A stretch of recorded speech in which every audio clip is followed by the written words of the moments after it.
ដើម្បីទទួលបានវីដេអូថ្មីៗសូមចុច Subscribe រួចចុចសញ្ញារូបកណ្ដឹងសូមអរគុណបាទឥឡូវយើងនិយាយអំពីដៃគូសម្ព័ន្ធឬក៏យើងនិយាយអំពីសម្ព័ន្ធភាពជាប្តីប្រពន្ធព្រោះយើងតែងតែលើកថានៅពីក្រោយខ្នងរបស់បុរសដែលជោគជ័យគឺត្រូវតែមានស្ត្រីដែលខ្លាំងប៉ាកែបើយើងប្រើពាក្យថាត្រូវតែមានស្ត្រីដែលខ្លាំងប៉ាកែអញ្ចឹងវាមិនបានបង្ហាញលក្ខណៈពេញលេញឬក៏មិនត្រឹមត្រូវទេប៉ុន្តែយើងគួរនិយាយថានៅពីក្រោយខ្នងរបស់បុរសដែលជោគជ័យបើសិនជាមានស្ត្រីនោះគួរតែជាស្ត្រីដែលខ្លាំងពូកែពីព្រោះគ្រប់បុរសដែលជោគជ័យទាំងអស់មិនចាំបាច់ទាល់តែមានស្ត្រីមិនចាំបាច់ទាល់តែមានប្រពន្ធប៉ុន្តែបើមានប្រពន្ធត្រូវតែជាប្រពន្ធដែលល្អយើងបានឃើញហើយយុវជនមួយចំនួនគាត់មិនទាន់មានប្រពន្ធទេប៉ុន្តែគាត់ជោគជ័យយើងសាកគិតមើលឥឡូវ Mark Zuckerberg អាចធ្វើការងារធំបានអាចបង្កើតការងារធំបានកាលនោះ Mark Zuckerberg មិនទាន់មានប្រពន្ធនៅឡើយទេហើយមានយុវជនមួយចំនួនទៀតដែលរកស៊ីក្នុងវិស័យបច្ចេកវិទ្យាក៏ដូចជារកស៊ីក្នុងវិស័យដីធ្លីផ្សេងៗគាត់មិនទាន់មានប្រពន្ធទេគាត់ជោគជ័យហើយនៅបរទេសមានអ្នកវិទ្យាសាស្ត្រជាច្រើនដែលគាត់មិនទាន់មានប្រពន្ធហើយគាត់ជោគជ័យហើយបើនិយាយអំពីបុរសដែលមានប្រពន្ធហើយវិញហើយគាត់លែងប្រពន្ធចេញក៏គាត់ជោគជ័យមិនតិចដែរមានដូចជាអ្នកណាពូទីនមេដឹកនាំរបស់ប្រទេសរុស្ស៊ីអត់មានប្រពន្ធទេប៉ុន្តែជោគជ័យអ្នកណាទៀតយើងមើលព្រះសម្មាសម្ពុទ្ធជោគជ័យមិនមែនដោយសារតែមានប្រពន្ធឬគ្មានប្រពន្ធទេប៉ុន្តែជោគជ័យដោយសារតែខ្លួនរបស់ព្រះអង្គផ្ទាល់ដែលមានការគ្រប់គ្រងពីប្រពន្ធអញ្ចឹងយើងអាចនិយាយថាបើយើងអត់មានប្រពន្ធក៏យើងអាចជោគជ័យដែរប៉ុន្តែបើមានប្រពន្ធត្រូវតែជាប្រពន្ធដែលល្អប្រពន្ធដែលល្អនោះមិនមែនមានន័យថាជាប្រពន្ធដែលមានប្រាជ្ញាខ្លាំងប៉ាកែប៉ុន្តែជាប្រពន្ធដែលតែងតែបានផ្ដល់នៅធម៌ពលដល់ប្តីជានិច្ចដូចជាការចេះលើកទឹកចិត្តដូចជាការចេះគ្រប់គ្រងនៅមាគ៌ាដែលប្តីបានធ្វើនៅមាគ៌ាដែលប្តីបានដើរដូចជាការជួយផ្ដល់មតិយោបល់ខ្លះតាមដែលអាចធ្វើទៅបានដូចជាការជួយសម្រួលកិច្ចការងារផ្ទាល់ខ្លួនក៏ដូចជាកិច្ចការងារនៅក្នុងគ្រួសារតែសួរថាអត់ប្រពន្ធនឹងជោគជ័យទេអត់ប្រពន្ធជោគជ័យតាហើយបើសិនជាមានប្រពន្ធគឺត្រូវតែមានប្រពន្ធដែលល្អទើបជោគជ័យព្រោះប្រពន្ធល្អបានផ្ដល់ធម៌ពលដល់ប្តីជាប្រចាំដល់ប្រពន្ធមិនល្អអាចជាប្រពន្ធដែលបំផ្លាញធម៌ពលរបស់ប្តីធម៌ពលនិងទឹកចិត្តរបស់ប្តីប្រពន្ធដែលមិនល្អដូចជាគាត់សន្សំរឿងច្រើនគាត់ខ្ជិលច្រអូសគាត់មិនគ្រប់គ្រងទង្វើរបស់ប្តីដែលត្រឹមត្រូវគាត់បង្កើតរឿងគាត់ងងក់គាត់ធ្វើទុកបុកម្នេញប្តីគាត់តែងតែបង្កើតនៅរឿងរ៉ាវចម្រូងចម្រាសក្នុងគ្រួសារឬប្រពន្ធមួយចំនួនទៀតជាប្រពន្ធដែលកុហកបោកប្រាស់លួចលោភលាក់ទ្រព្យសម្បត្តិរបស់ប្តីអានោះធ្វើឲ្យប្តីអន្តរាយវិញប្រពន្ធខ្លះទៀតប្រពន្ធមានសហាយជាមួយនឹងអ្នកផ្សេងនោះធ្វើឲ្យប្តីនឹងក្តៅក្រហាយឈឺចាប់ឬក៏អាចធ្វើឲ្យប្តីស្លាប់ក៏ថាបានទៀតឥឡូវខ្ញុំបាននិយាយច្រើនលើកច្រើនសារហើយចំពោះរឿងហ្នឹងប៉ុន្តែបងប្អូនយើងនៅតែស្ដាប់មិនយល់បងប្អូនខ្លះនៅតែស្ដាប់មិនយល់ខ្ញុំថាបើមានប្រពន្ធនោះគួរតែជាប្រពន្ធដែលល្អនៅពីក្រោយខ្នងរបស់បុរសជោគជ័យបើសិនជាបុរសនោះមានប្រពន្ធនោះគឺជាប្រពន្ធដែលពូកែគាត់អាចនឹងពូកែនៅផ្នែកណាមួយដែលយើងមើលទៅមិនដឹងទេពេលខ្លះយើងមើលមិនដឹងទេជួនកាលគាត់ជាទីប្រឹក្សាដ៏ល្អរបស់ប្តីគាត់មិនមែនជាទីប្រឹក្សាគ្រប់រឿងទេប៉ុន្តែជាទីប្រឹក្សានៅចំណុចតិចតួចណាមួយរបស់ប្តីចំណុចណាមួយរបស់ប្តីក៏អាចធ្វើឲ្យប្តីជោគជ័យឧទាហរណ៍ដូចជាប្រពន្ធរបស់ Lee Kuan Yew នៅពេលដែល Lee Kuan Yew ប្រជុំរដ្ឋសភាអំពីរឿងធ្វើយ័ន្តដាក់នៅក្នុងប្រទេសសិង្ហបុរីដើម្បីឲ្យប្រជាជនប្រើប្រាស់នោះគាត់គិតមិនចេញទេគាត់ប្រជុំថាបង្កើតយ័ន្តដល់បង្កើតយ័ន្តទៅប្រជាជនមិនប្រើហើយយ័ន្តក្បាល8រឿងដែលគាត់ប្រឌិតឬក៏ជារឿងពិតយើងមិនដឹងទេប៉ុន្តែយ័ន្តក្បាល8នោះគឺថាបង្កើតឡើងដើម្បីប្រក្រាបនាគដែលនៅក្រោមប្រទេសសិង្ហបុរីប្រក្រាបនាគថាធ្វើផ្លូវរថភ្លើងក្រោមដីនឹងអត់បានដោយសារតែធ្វើទៅបាក់ហើយរកគ្រូទាយដល់ប្រកែនៅលើពិភពលោកទៅថាគ្រូទាយនឹងថានៅក្រោមប្រទេសសិង្ហបុរីនឹងមាននាគមួយដូច្នេះត្រូវតែធ្វើយ័ន្តប្រក្រាបនាគដល់ធ្វើយ័ន្តប្រក្រាបនាគគឺធ្វើយ័ន្តនឹងឲ្យប្រជាពលរដ្ឋប្រើប្រាស់ឬក៏អ្នកដែលទៅប្រទេសសិង្ហបុរីប្រើប្រាស់ដល់ធ្វើយ័ន្តនឹងទៅយកទៅលក់អត់មានអ្នកណាគេទិញយកទៅចែកអត់មានអ្នកណាគេប្រើ ដល់លីខ្វិនយូប្រជុំរដ្ឋសភាដល់ប្រជុំរដ្ឋសភារកដំណោះស្រាយនឹងមិនចេញដល់រកដំណោះស្រាយនឹងមិនចេញ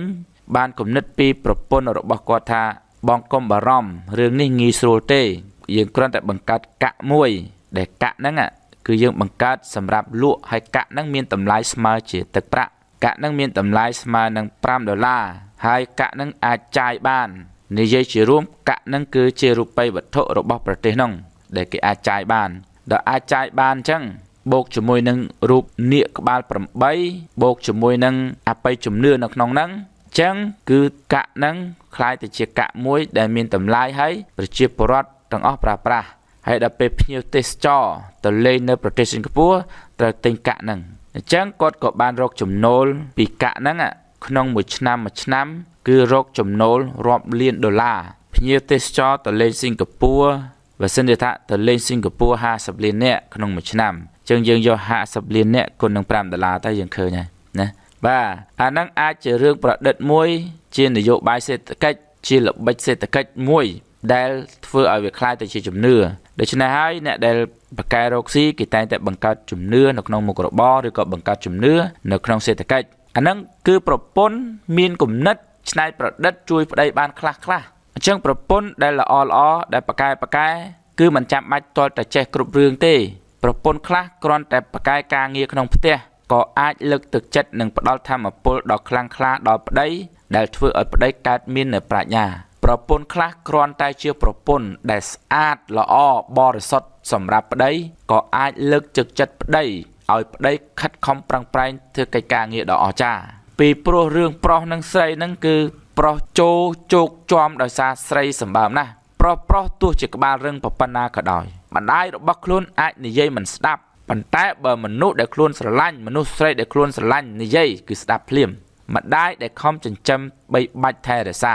ហាមឃាត់កូនប្រុសនឹងយ៉ាងណាក៏ដោយពេលខ្លះកូនប្រុសនឹងមិនស្ដាប់ទេប៉ុន្តែដល់ពេលកូនប្រុសនឹងទៅជួបនារីដ៏ស្រស់ស្អាតព្រឹមព្រៃល្អបរិសុទ្ធផូរផង់ហើយគាត់ស្រឡាញ់ដល់គាត់ស្រឡាញ់នារីនឹងឲ្យធ្វើអីក៏បានដែរហើយបើសិនជានារីនឹងជានារីល្អគាត់នឹងឲ្យធ្វើរឿងល្អដែលឲ្យធ្វើរឿងល្អរឿងនោះឲ្យដែលជោគជ័យយើងងាកមកវិញថាចុះបើសិនជាបុរសអត់មានស្ត្រីតែអាចជោគជ័យដែរទេអាចឲ្យតែបុរសនឹងប្រកែឲ្យតែបុរសនឹងខិតខំប្រឹងប្រែងពីព្រោះភាពជោគជ័យរបស់បុគ្គលម្នាក់មិនមែនអាស្រ័យនៅលើក្បាលរបស់អ្នកដទៃឬកណ្ដាប់ដៃរបស់អ្នកដទៃឬមាត់របស់អ្នកដទៃឬខ្លួនប្រាណរបស់អ្នកដទៃទេគឺអាស្រ័យនៅលើរាងកាយទាំងមូលរបស់បុគ្គលផ្ទាល់ខ្លួនអាចនៅលើក្បាលអាចនៅលើដៃអាចនៅលើជើងអាចនៅលើរាងកាយអាចនៅលើចិត្តជាការពិតទៅគឺថាខ្លួនទីពឹងខ្លួនភាពជោគជ័យរបស់ខ្លួនជោគវាសនារបស់ខ្លួនវាកើតមកពីខ្លួនជាសំខាន់ជាចម្បងគ្រាន់តែមានអ្នកដទៃអមនិងមិនអមតែប៉ុណ្ណោះបើប្រពន្ធមិនល្អប្រពន្ធនោះមិនចាំបាច់អមប្តីទេហើយពេលខ្លះបើប្រពន្ធមិនល្អគឺប្តីនោះលែងចោលលែងប្រពន្ធមិនល្អចោលអាចជោគជ័យដូច Donald Trump យើងមិនថាប្រពន្ធល្អឬមិនល្អទេប៉ុន្តែយើងគ្រាន់តែឃើញចរិតខ្លះដែលមិនអាចរួមដំណើរជាមួយនឹង Donald Trump បានពេលនោះប្រពន្ធទី1ប្រពន្ធទី2របស់ Donald Trump គឺមិនបានធ្វើឲ្យ Donald Trump មានការរីកចម្រើនទេប៉ុន្តែប្រពន្ធទី3របស់ Donald Trump អាចជួយអមដំណើរជួយធាតុផ្សំខ្លះដែលធ្វើឲ្យ Donald Trump ទទួលបានភាពជោគជ័យប៉ុន្តែភាពជោគជ័យនេះសួរថាភាពជោគជ័យនឹងវាអមគ្នាវាមិនមែនមានន័យថាប្រពន្ធប្រកែហើយធ្វើឲ្យប្តីប្រកែទេមានន័យថាប្តីប្រកែហើយប៉ុន្តែប្រពន្ធនឹងជួយបំពេញចន្លោះខ្វះខាតរបស់ប្តីឬក៏ជួយបន្តើនល្បឿនឬកម្ពស់របស់ប្តីឲ្យកាន់តែងើបឡើងផុសផុលឡើងថែមទៀតអញ្ចឹងអ្នកដែលអត់ប្រពន្ធទាំងឡាយសូមកុំឲ្យបាក់ទឹកចិត្តនិងកុំឲ្យជឿទៅលើពាក្យមួយឃ្លាដែលនិយាយថានៅពីក្រោយបរិសុទ្ធជោគជ័យត្រូវតែមានប្រពន្ធដែលប្រកែអត់ប្រពន្ធក៏បានដែរឲ្យតែយើងប្រកែតែបើមានប្រពន្ធត្រូវតែជាប្រពន្ធដែលប្រកែឬប្រពន្ធល្អ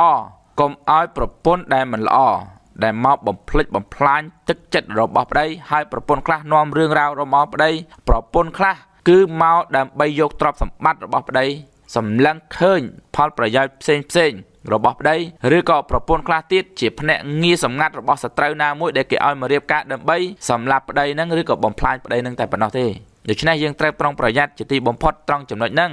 នៅពេលដែលបុរសនិងស្ត្រីខ្លាយទៅជាប្តីប្រពន្ធនឹងគ្នាបានសេចក្តីថាជាមនុស្សស្និទ្ធស្នាលជាទីបំផុតក្នុងโลก គ្មានអ្នកណាស្និទ្ធស្នាលជាងប្តីនឹងប្រពន្ធទេទោះជាឪពុកម្ដាយរបស់យើងក៏ដោយទោះជាកូនទោះជាអ្នកណាក៏ដោយមិនស្និទ្ធស្នាលដោយប្តីប្រពន្ធទេប្តីប្រពន្ធនឹងគឺថា